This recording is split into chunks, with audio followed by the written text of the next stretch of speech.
1800s, there was slavery. Slaves were black people that had to work for white people and did not get paid. Some slaves didn't know when their birthdays were. There was one slave named Henry, and this is his story. A lot of black people were whipped from their master. Henry was never whipped by his master. Hi, I'm Henry, and I'm treated well. My master is kind to me. Unlike some other slaves, I have nice clothes, because my master really likes me. I'm also allowed to go fishing with my brother, and I never get whipped. Most slaves got taken away from their families. Henry's mother was scared of Henry being taken away. Do you see those leaves flying in the wind? They are torn from trees like slave children are torn from their families. One morning, Henry's master, who was very ill, called him and his mother to his room. Henry ran up to his room. He thought he was being freed from slavery, but sadly, he was being given to his master's son, and he was being separated from his mother.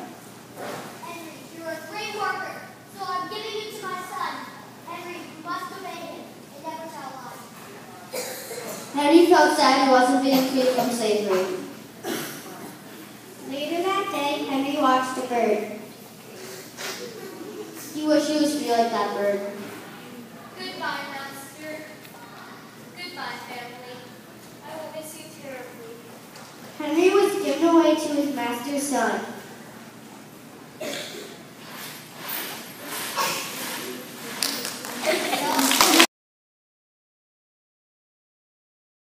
Henry moved to Richmond and met his new master. He was the old master's son. He didn't whip him. Henry's job was at a tobacco factory. He was living in the city instead of the country. This was difficult for him. He felt awfully lonely because he was separated from his mother and knew he would probably never see her again. A few years later, he met the love of his life. Her name was Nancy. Henry worked from 7 o'clock a.m. to 9 o'clock p.m. He cannot see Nancy during the day. There's a law that slaves cannot walk out of the streets at night, so Henry had to sneak over to see Nancy. Will you marry me? I mean, would you like to be my wife? I'd love to be your wife. The couple could not get married until they got permission from their masters. If you agree not to sell Henry, I will not sell Nancy. And if they have children, they are my property. That sounds like a deal. You can have the wedding at my house. The wedding began. There were not many black witnesses who saw Nancy's master's house.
Several years passed.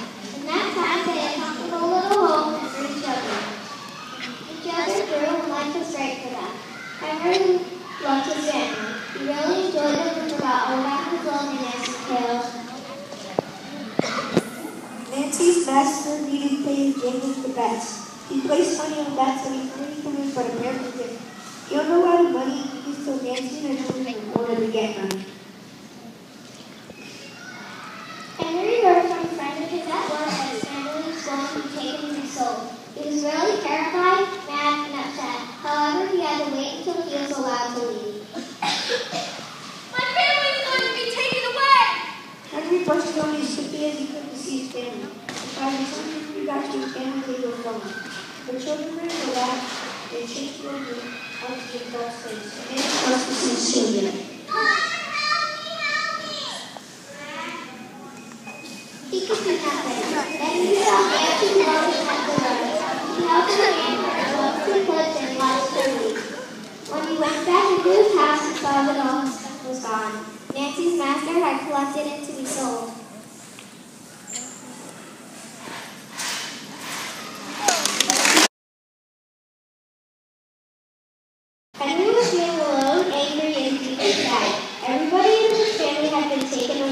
They were told that he didn't know where they were. He was afraid he would never see them again. He hated being a slave. He wanted to leave to get out of slavery. Henry knew if he tried to underwrite, he would probably be hunted down and killed. He needed another plan.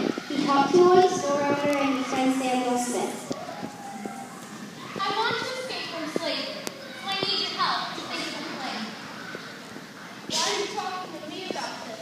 Are you afraid to stop me? I believe that you can help me. I trust you. I need your help to think of a plan. Henry was so desperate that he offered Samuel $86 to help him. Samuel refused the payment, even knowing that Henry already had $66 in his pocket. Samuel had lots of ideas, but Henry thought all of them were too dangerous. What if I mail myself to freedom? I understand that the state of Pennsylvania is a free state with no slaves. I have a friend in Philadelphia. We can send you to him.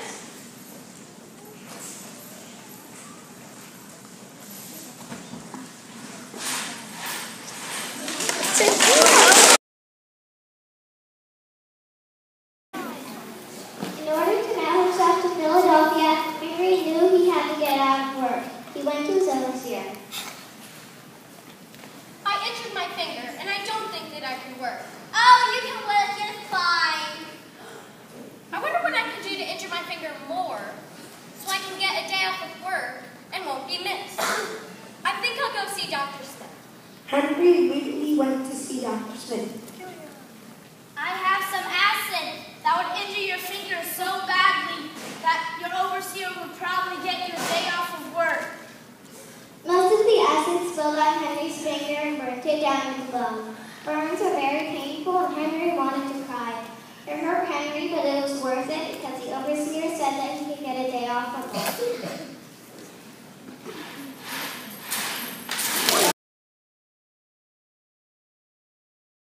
What is it? A box? The carpenter made a box for Henry till he shifted. Henry's box was small compared to Henry, who is 5 feet and 8 inches. The box was only 3 feet long and 2 feet wide. They put 3 breathing holes in the box where Henry's face would be. Henry had biscuits, water to drink or to pour on his face, and a little handle in case he needed more breathing holes. The box was lined with cloth. They were trying to send him on March 23rd. The box had this side up and fragile. They wanted Henry to be treated gently and kept right side up. Are you ready, Henry? It might be uncomfortable in there. Yes, if it gives me freedom, then I'm okay with it. Henry sat down into the box, which he was almost too big for. The box was nailed shut.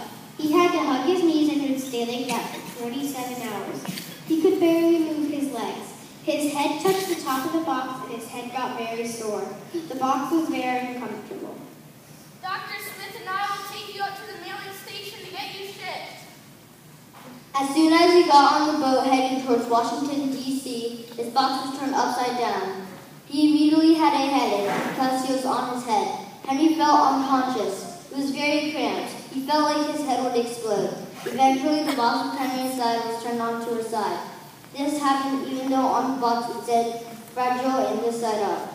The box became Henry's torture chamber. This isn't a box. It's a coffin. The box was very dark. Only when he had his sleep was at the top of the box. Henry could not sleep in the box even though he was very tired.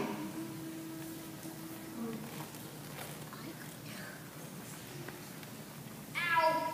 This is very uncomfortable.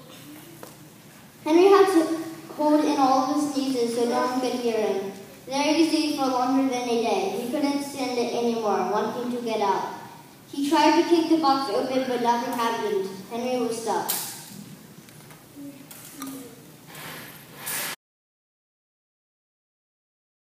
Can't see.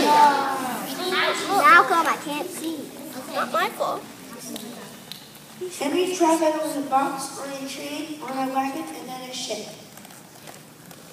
He was in the box for a long time. He survived with only a couple biscuits, water, and the holes in his box where he could breathe. After 27 hours of travel, it finally stopped. in Philadelphia. Philadelphia is in Pennsylvania, and Pennsylvania were known as had slaves. He wasn't free yet because we stepped on the port of Philadelphia. He was taken off the ship and put into storage until a man came to pick him up at 7 o'clock. He was carried in his box to the office of James Milner Jim.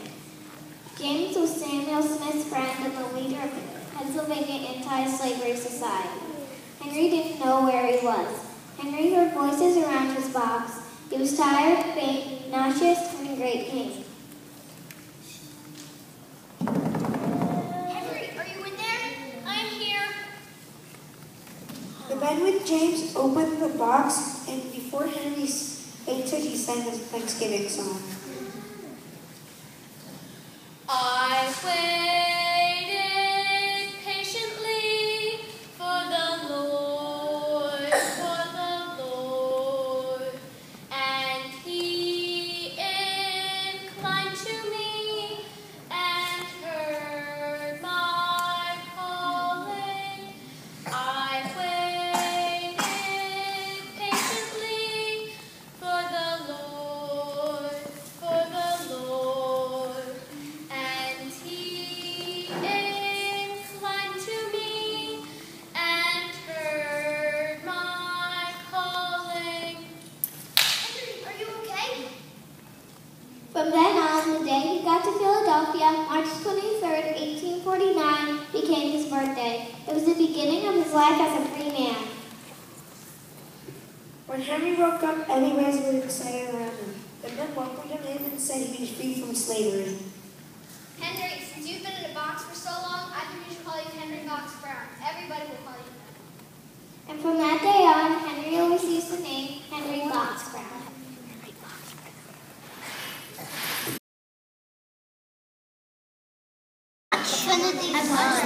Yes, it is. When he arrived in Philadelphia, Henry was freed from slavery. Some people wanted Henry to talk about his story because it might inspire other slaves so they could try to free themselves.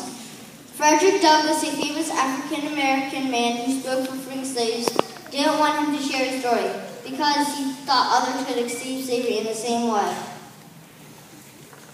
Shortly after Henry escaped, the Fugitive Slave Act was passed. This meant that slaves who made their way to freedom could be sent back to their owners. Maybe I should move to England so I won't have to worry about being caught every day.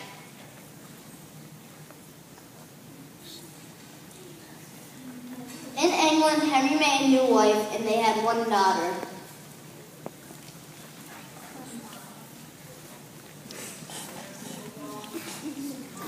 He learned how to be a magician and stayed there for many years, and then he returned to the USA.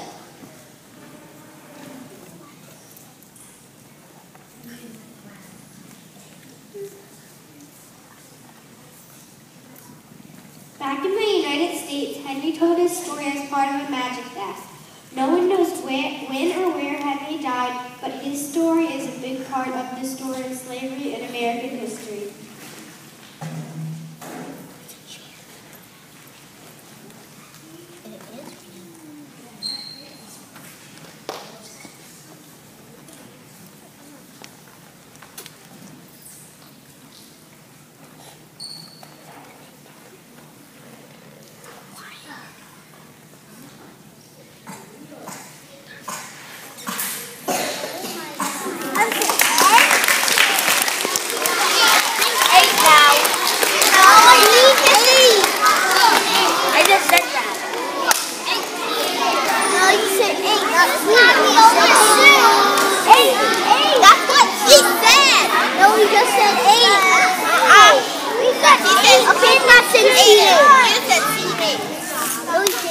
Henry Box Brown has one of the most interesting slave stories in my opinion. Now, after Abraham Lincoln was president, after World War II, and after electronics were invented, slavery does not exist at all in the United States. This means no one has to mail themselves to freedom.